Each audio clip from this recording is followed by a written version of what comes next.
Happy Monday to you too. Welcome back to another edition of Being Organic. I Yes, am yes. Freddie, and you are And who? I'm Weathers. Weathers. We're coming to you from remote, and we have a great lineup for you. The topics today are all about self. Is the title Yes. all about self? And we're going to go through a couple of talkative topics that I think are very encouraging. So we, as always, ask you to chime in with your thoughts and your comments. Our comment section is open, and we are eager to have you on board and have your comments come into the discussion tonight. So, Yes. how was your weekend? My weekend was good. Chill. Okay. And so was mine. It's very interesting that we're speaking about self-care because I slowed down and said, you know what? I am going to take a whole day and get some rest. And I did that. And I woke up today feeling very energized. So let's just dive in. Let's dive in. So our icebreakers, again, our topics of today are self-care, self-esteem. Okay. We're also talking about self-worth, Yep. and we have some not feeling it topics that we'll discuss later. Okay. But let's jump into our first topic, which is uh, self care, right? Yep. And I feel like we've talked about it before. I Hmm. feel like we've talked about self-care before. So this is just a follow-up. And I thought what we would do is just give some enlightenment on what we consider our self-care routines. And if there's anyone that wanted to give their self-care routine, we would love to hear it. Oh, okay. Well, mine would just be pretty much an extension of what I shared earlier. I think it's very important to listen to your body and know when it's speaking to you and to respond accordingly. Sometimes, and I'm guilty of this myself, I tend to push beyond my limits and just, wait for whatever consequence may or may not come. But I don't think that that's wise to do. I think that the body is a good meter, or rather, to tell you Mm-hmm. when it's time for some self care, regardless of what that is. It could be hydration, it could be a meal, it could be sleep, it could be vacation. I think your body is going to tell you when it needs any of those things, if not something more. So, what I would say, self care is for me, is to listen to when my body speaks and not push it constantly beyond its limits. Yeah, I would definitely agree on that. And I would say that mine includes almost like a self focus. I am in a space of embarking on a couple of different, journeys. And it is tasking on the brain. My brain feels always like it's on go. And so when I feel that anxiety, I know for me a lot of the times, not only will my body tell me, but so does the universe. Things happen around me and Mhm. I'd be like, oh my God, what is going on? I need a moment. So self-care is definitely a reflection time for me. It's when I ask myself, what am I doing? What's working for me and what's not working for me. And it leads me to a place of like self-awareness because I don't think if you're not thinking of self-care, you might not even be thinking about the time that it would take to even have the self care. A lot of our customers, believe it or not, they're like, "Oh, girl, I got time to, to think about me." I'm on. People are on the go these days. I think a lot of things play into that factor of not, paying attention to, what's happening to you. Yeah. And there's such a desperation. I feel like, so much to it's so much clock racing and clock chasing. And I try to keep my mind, I remind myself I'm human. I'm afforded mistakes, I try to, give myself a moment. So self-care is me taking, time to reflect on what I'm doing, where I'm going, and what do I maybe, need to change to get to where I, think I'm, trying to go. Okay. So, yeah, I think some of the similarities is just listening to the body.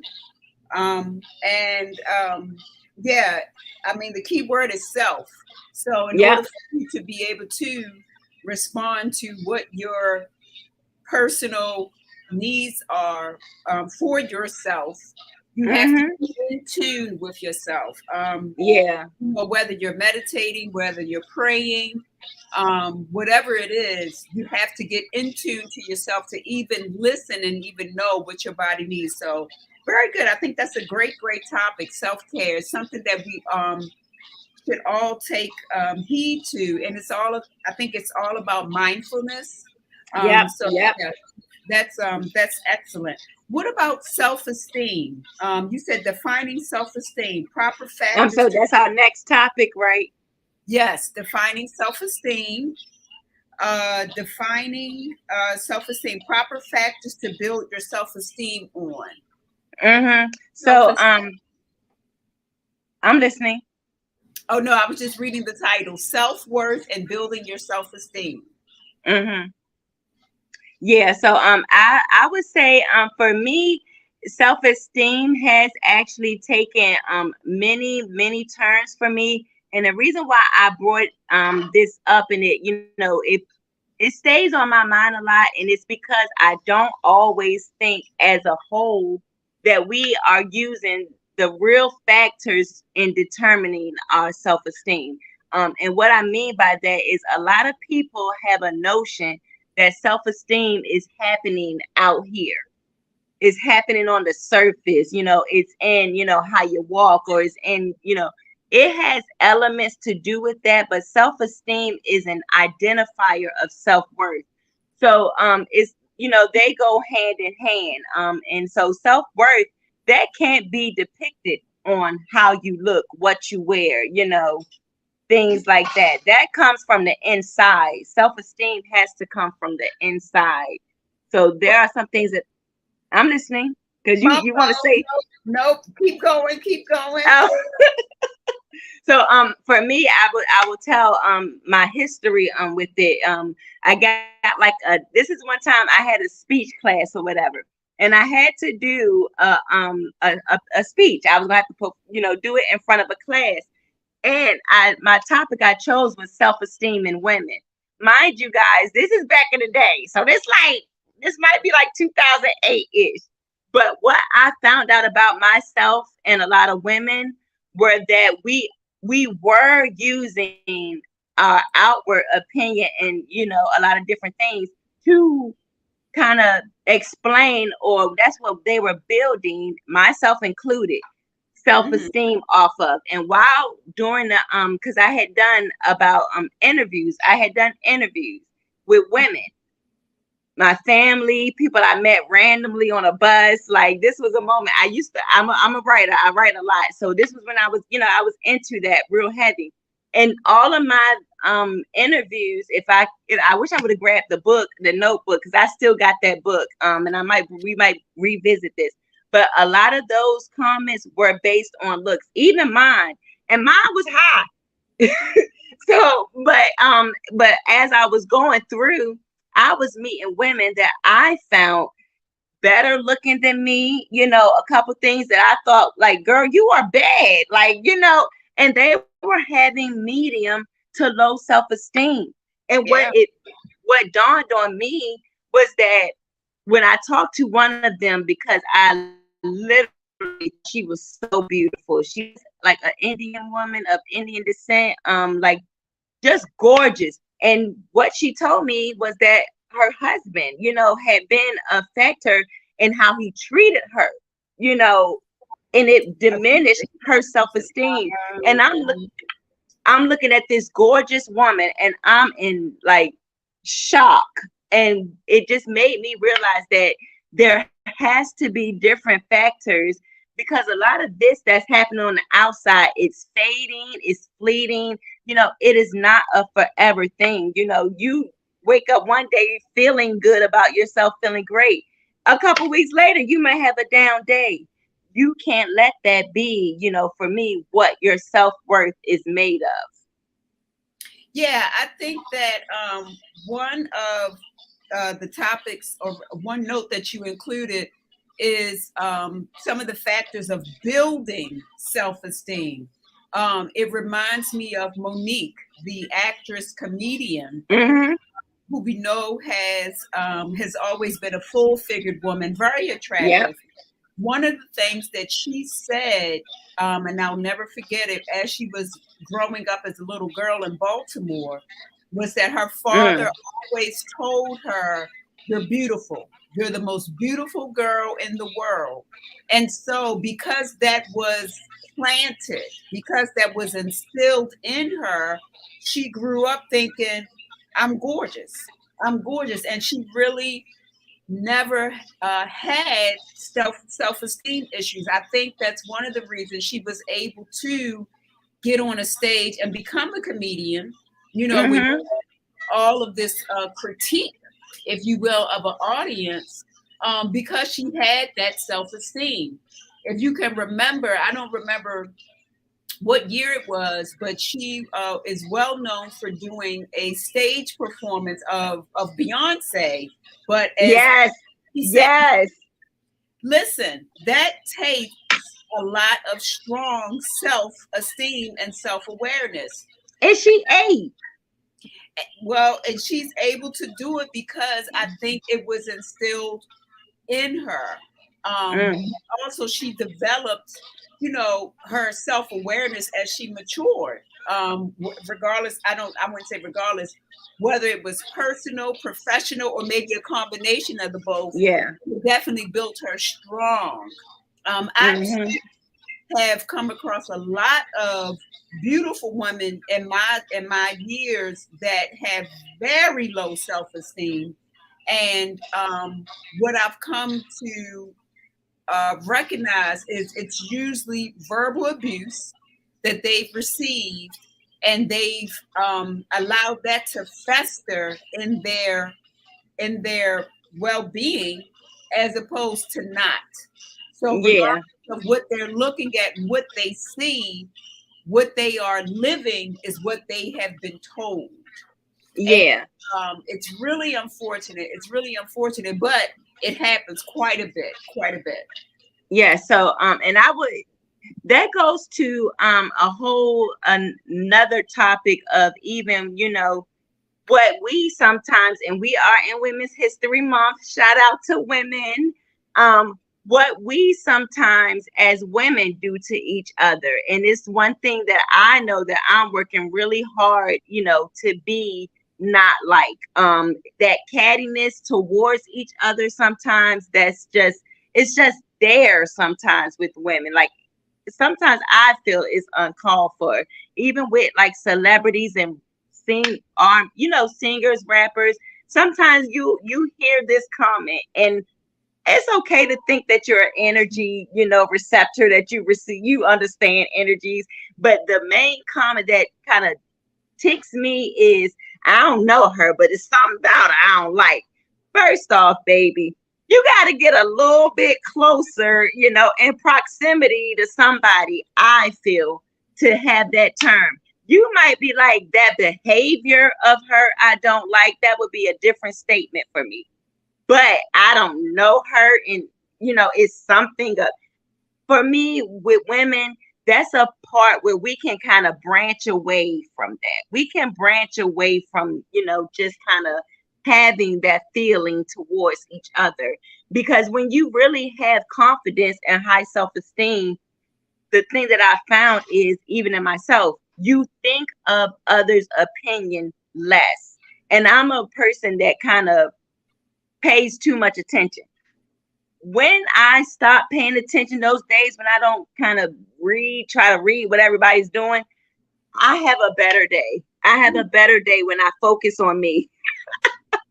Yeah, That's all I'm saying. I think focusing on you is always good. I mean, what I have found is it's kind of a catch-22. Mhm.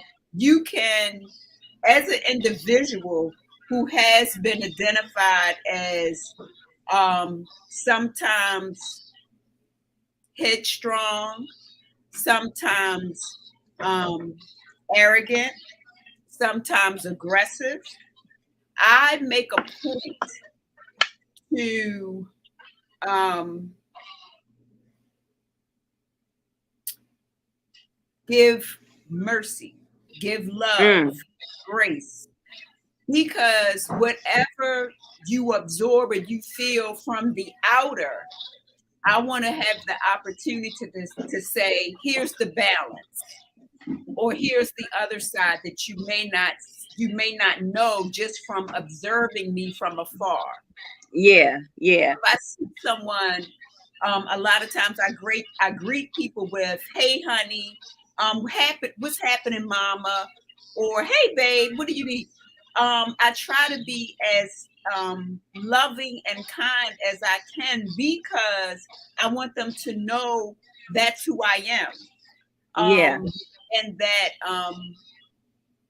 although my self-esteem is high and maybe through the roof, I'm still approachable. And very much down to earth. I feel the same way. A lot of people they shun confidence and cockiness, and Yes. I do not. Cocky to a certain extent, but it's I do not think that inherently there is anything wrong with being cocky, because the one thing that I find that if you're not, you leave yourself open. Sometimes you got to come out the box and remind people who I am. And that's all I mean by cocky, not in a overflated sense, or doing too much, but a little cocky never hurt nobody. Well, you say cocky. I would say a strong awareness. Hmm. I don't think it's anything wrong with it. It can't be. It's how my God made me. And typically, the people who are like-minded or who are the same are the ones who don't see anything wrong with it either. But the ones who do see something wrong with it are typically people who may have an issue with self-esteem. And that's why I Yep. try to bring them in by saying, "Hey, baby, come on over." Or, "Hey, mama, what you doing today?" Or, what you got on, girl? And really Hmm. trying to embrace them in a way where they can approach me, or we can have a dialogue that is not one where they feel threatened or embarrassed Hmm. or belittled or anything like that. Because I know me, I know me very well, and I am confident. Um, I am confident. I do have a high self-esteem, and but I don't want to portray myself as arrogant, Hmm. more so than confident. Yeah, but they call confidence arrogance too, depending on the situations or that It's you find true. yourself in. So It's my thing, I'm listening. My thing for self-esteem is to find different ways to value yourself. So from those factors that we had up earlier, I know one of them was being kind to yourself. That is to that was to me a really good one that they and I think I got this off of an imaginative.com or one of those websites. Y'all already know me. If you want to Google more ways to elevate your self-worth, throw that thing in Google. You'll get a lot of different little tips on things to do. But that was one that kind of stuck out to me, was the being kind to yourself. I find that we are so hard on ourselves sometimes that you just got to take a moment to breathe. Breathe and remind yourself, hey, I'm human and I've been through worse stuff. I can get through this. And, let your resilience, let your persistence, let your come ups, be how you're defining, your self worth. And it's not just, with success. Success doesn't hurt, accomplishing your goals and, getting the things you want done. is also a big factor into kind of build your self-esteem around things that when you look at it, 5 to 10 years, 10 to 15 years from now, you feel good about what you put out in this world.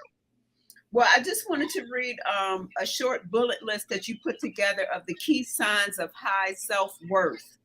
Unshakable confidence, emotional resilience, and I think that you just said that about resilience. Mm-hmm. Comfortable in your skin. Ability to say no to things in life that don't value to you as a person. And Mm-hmm. then lastly, not easily manipulated into toxic relationships. So a very good list of signs of high self-worth. And Yes. as we know, some people struggle, some people Mm-hmm. don't. But I think that if you yourself don't think of yourself highly, who will? Yep. Who will? No one will. No, they can't. They can't because you don't. And that's just first. And if you find yourself around people that are not, and can I tell you, I think all the time what I feel like it might be doing to family friendships. But sometimes if something does not feel good to you, and I don't care who or what it is, get yourself out of a place like that, because all that does is keep you, it just sends you into a spiral, and it's a downward one. So if it doesn't feel good, let it go, and work on you. Work on you. All right. Now we're moving on to our not feeling it segment. And our not feeling it segment is all about body shaming. Okay. Body shaming, why you shouldn't be affected by it. Okay. Yes. Why you shouldn't be affected by it. Okay. Take it away. Well, for me, it came to me because I think I recently seen something, and it's actually almost like they come so hard for people who are full figured, and this is kind of where I think people should kind of learn to be stronger than what people are trying to put into you. Like, people are trying to feed things into you. Sometimes you got to be stronger than that. So that it comes to me because there is a thing called fat shaming, but there is no thing called skinny shaming. And for the skinny girls, I'm here for y'all. Y'all see me? I'm here for y'all. There is a such thing as skinny shaming. And I think recently, I think somebody said something. I seen a little clip of where somebody had told her, you ain't got no butt, right? And the way it, they didn't use that word. That's the one I'm using for PG purposes. But okay. What people don't people don't consider that, if you ask me, skinny shaming. Like I've mentioned it before, I've unfollowed blogs for the skinny shaming, only because I be taking it personal. And I ain't even gonna lie. Personal. Don't invite me to dinner and be joking. Don't tell me you're gonna bring me a plate and be playing. Like don't do it. But for me, my question really is there levels to body shaming? Like, is it not considered shaming if you're thinner, and is it only shaming if you're fuller? Well, first of all, there's no authority on that. It's all subjective. I think that when you talk about shame, the masses clearly go to a heavier set body more than a thinner set body, because I think that the shame of it is there's a level of no control, of gluttony. And so because of that, you have no control, you have gluttony, is why you're proportionately larger. And so for that reason is why I believe it's connected to shame. If you are thinner, then you are clearly the opposite of those things. There is no gluttony, right? There is But that's not true.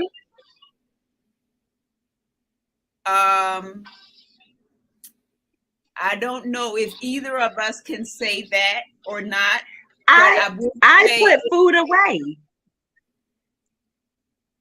gluttony, consumption, Okay. over consuming, right? So there's no over consuming that is apparent. And so because of that, the shaming really doesn't stick when someone is thinner. Well, I And would say that that's not true because how do I say that? I would not say that because a thinner person who has always been thin and may want different things, it's not going to sit well with them. There are defense mechanisms that skinnier or thinner folks may have under their belt where they can maybe almost seem unaffected by it, but in personal experience it hits the same.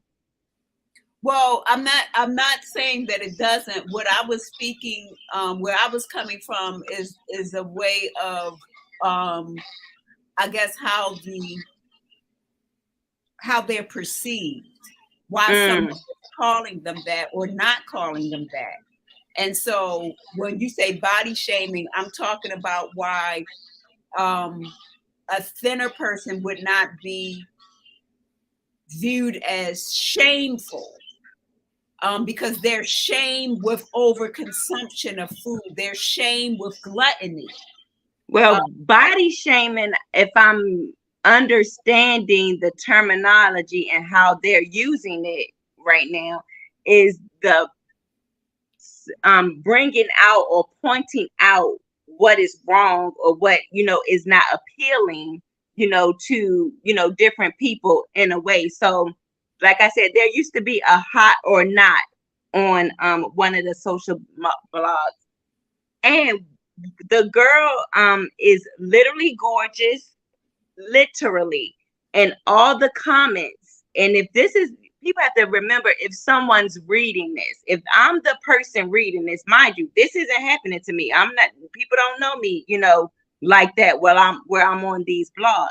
But if you're reading, oh, she need to eat a burger, that looked like an 11-year-old boy, I'm sure or hoping has the confidence to not be affected by it. But we see every day that celebrities respond and they respond quickly to what's being said. And that's what happened all down those comments. So for me, it's a you can't win for losing situation that I felt was happening. Because if she was fuller, they would probably have something to say.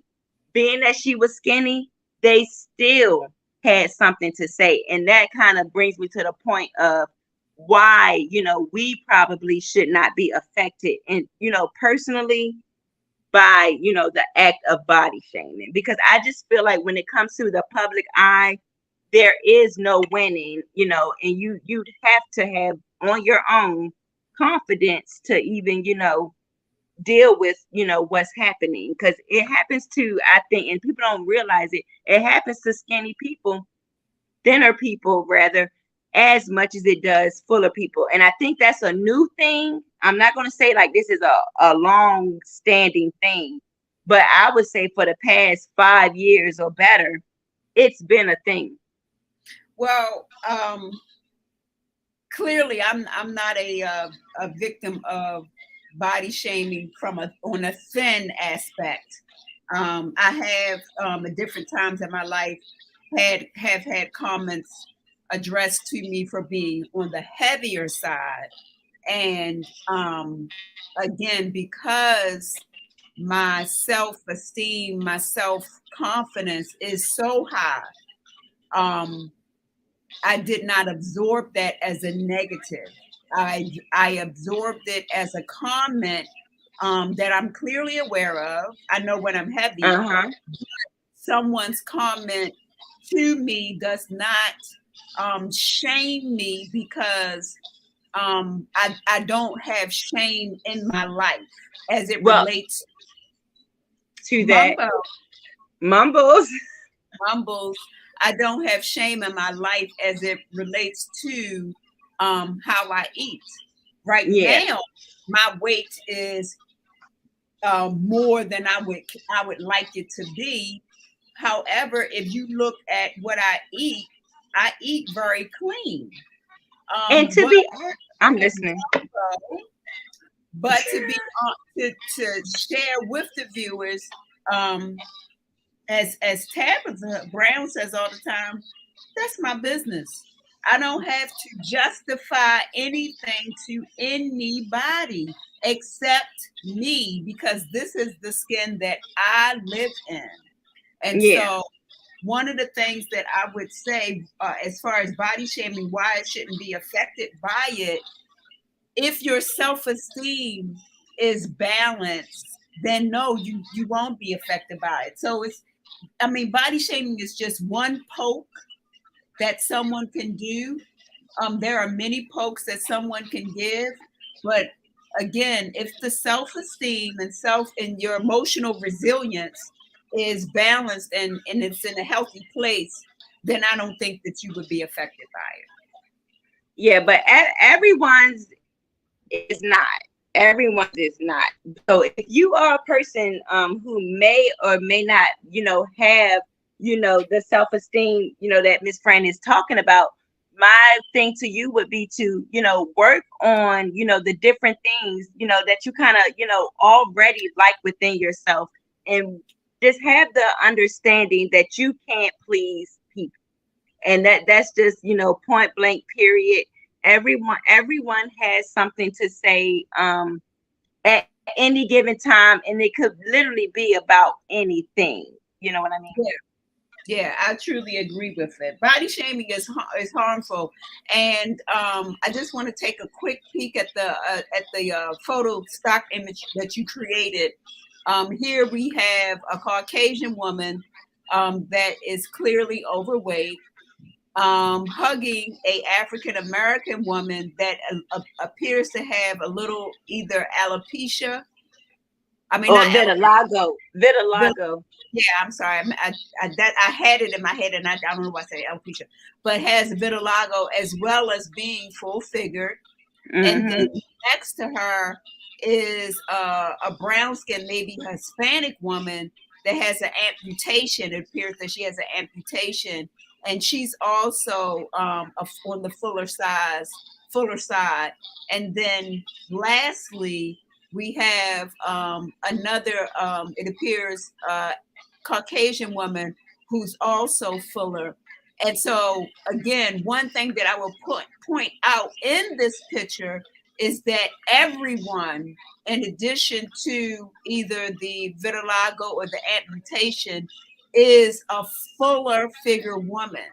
And so in the mindset of just the community, a thinner person is not typically associated with body shaming. It's typically always a heavier set. Not to say that it doesn't happen, because that's a big typically. Well, by your own image that you created, is anybody in there thin? They're not thin, because I actually was just looking to have like a round, how do I say, view. Like I wanted, different races in it. I could have grabbed a different one. Okay. But that was the one that I thought was the best one for, what, we're going to be talking about. Okay. Well, all I'm saying is it's happening. It's a real thing. And, to the thinner girls, you don't have to feel, a way about it. And if you do, find a way to, work through that. Because even if you start to gain weight, the first thing they're going to say is, ooh, you better slow down. Well, on that note, we're going to take a quick break for our commercial, and then we'll be back with our last not feeling it topic of the night. Friends Organic Body Care has done it again. Introducing Milkshake, our new 3-in-1 body wash in Very Berry Strawberry. Dive into this super creamy, luxurious body wash formulated to clean, moisturize, and exfoliate dead skin on face and body. It's the perfect trio. Great for your daily regimen and perfect for on the go and travel. Now available at www.francebodycare.com. So if you want soft, glowing skin, don't just shower. Grab Milkshake. Okay, grab Milkshake. Yeah, shout out to Milkshake, y'all. Listen, click the link in my bio at the Retail Solution. I'm gonna give y'all real quick my personal testimony. If you're about to go out, this is your buffer, exfoliator, and cleanser in one. Okay, you're gonna be exfoliate, shining, and all of those good things. Boom. Boom. So Milkshake is a result. As you know, we do listen to our customers and we get great feedback from them. And Milkshake is the result of a customer request for a cleanser, exfoliator in one. And of course, we can't create something like that without throwing moisture inside. So we've incorporated some amazing organic butters like mango, kapuasu, cocoa butter, and cocoa butter, and just on and on and on, as well as superfoods like strawberry powder, as well as charcoal. Oh my goodness, plum juice. I mean, we have a lot. We have a lot of powders, but Milkshake, you definitely want to get fruits and berries, y'all. Fruits and berries, y'all. Y'all not ready for that coming to America lifestyle. All right, moving on. All right, so our last not feeling it topic of the night is focused on the aftermath of plastic surgery, right? Mm-hmm. And yep. Plastic surgery and body dysmorphia. Mm-hmm.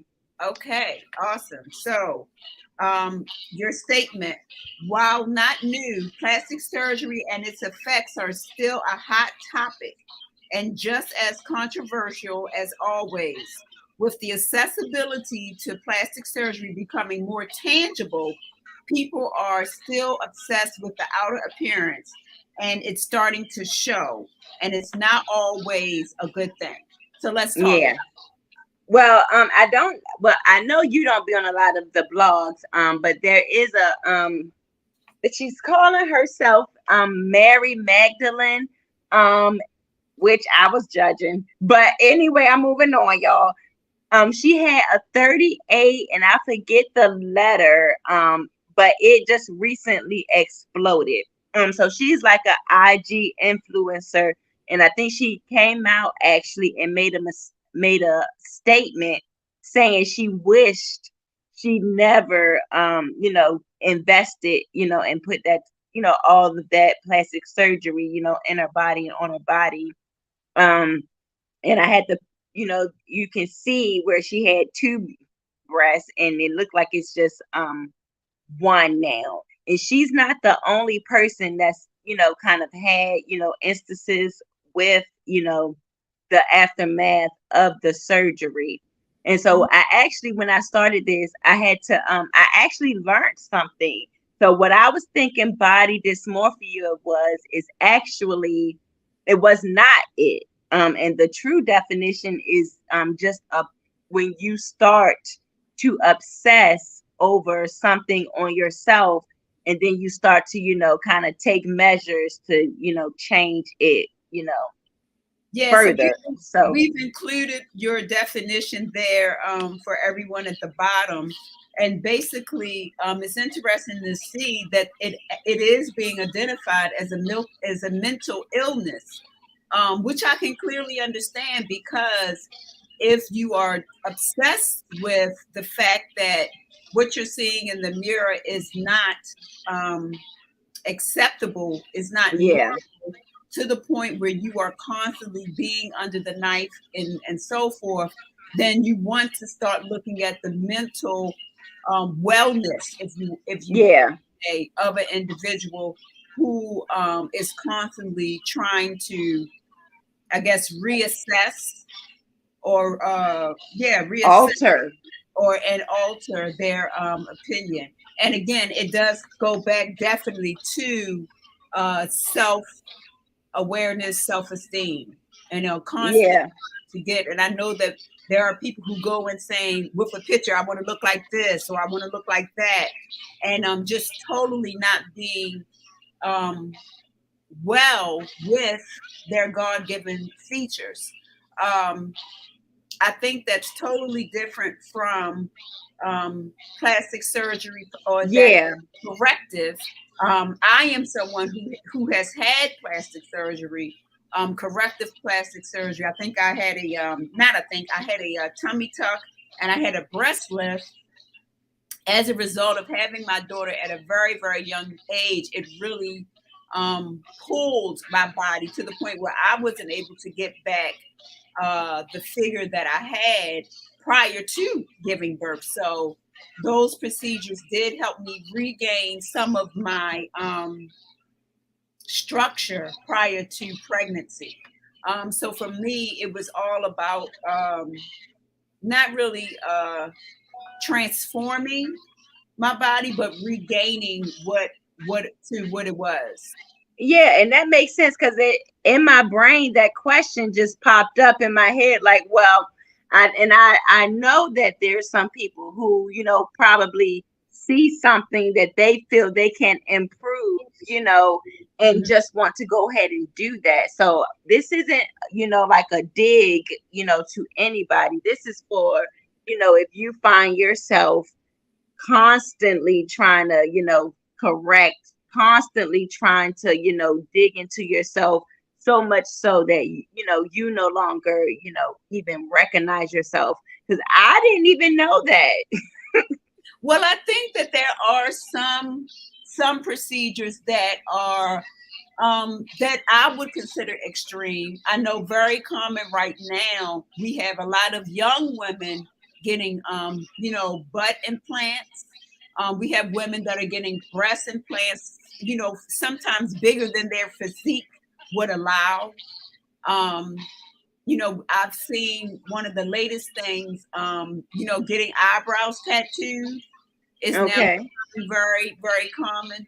Not really surgery, but I think probably one of the most extreme things I've seen is when the women get the rib removed to make their waist smaller. I think that is extreme. I would consider that extreme as well. Because you're taken away from your actual body structure. You might need that one day. A rib removed? No, you might need the rib itself. Oh, the rib itself. I mean, it's just beyond me. It's even a stretch for me to even imagine how they even created that. I mean, like, what physician says, well, hey, we can cut a rib out, that'll do it? And I'm just like, really? That is so extreme. You know how I feel about big pharmaceutical, and I think plastic surgery, they up in that mix. So if they think they can get some money off of it, they definitely gonna go for it. Yeah, and if y'all with it, they with it too. Yeah, advances in any science, I think, is great. It doesn't mean that those advances are always positive and helpful. They're just advances. And so that's a clear indication where science has gone above and beyond the normal. Just because it can be done doesn't mean that it should be done. Yes. And that's what would be my conclusion on body dysphoric disorder, BDD. I was getting ready to say Bell Biv DeVoe, but that's BBD. Don't do that. And listen, y'all, we are looking to be a resource. So if you guys know something that we didn't mention and you want to let us know, feel free to go ahead and drop it in the comments. If you if you got a personal testimony, you want to go ahead and drop it, feel free to do that as well. We would always like to hear from you. But yeah, that is our final topic of today. I think that was a great subject matter to speak on for Monday.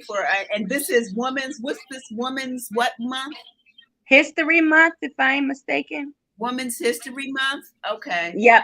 And if there's somebody y'all want us to talk about, because I actually recently seen a couple people that I feel like I didn't hear enough about in school, who happen to be women and were very influential, like the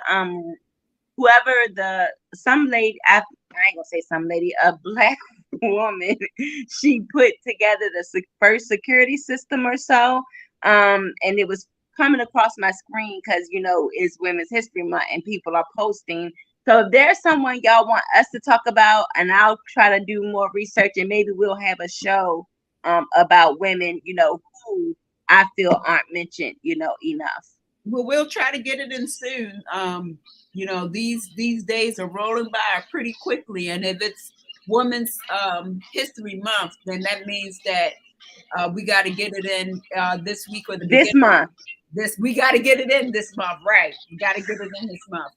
So, awesome. All right. Well, Weathers, I hope that you have a fantastic work week.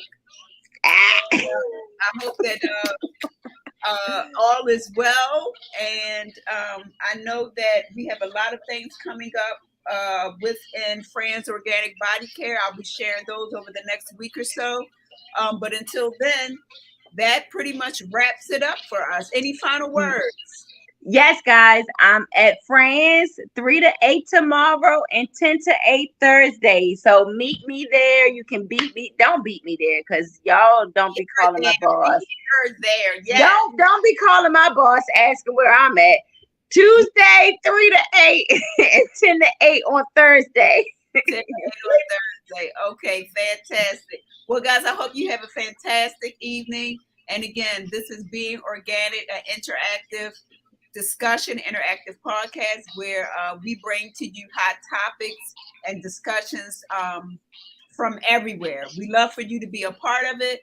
So feel free to leave comments or and also share this video, right? Share, like, and comment. Yes, please. Share, and like, subscribe. And subscribe. That's it. Share, like, we forget the YouTube stuff. Share, like, and subscribe so that we can continue to grow this podcast. And until then, we will see you guys next time. Woo-hoo, play the music.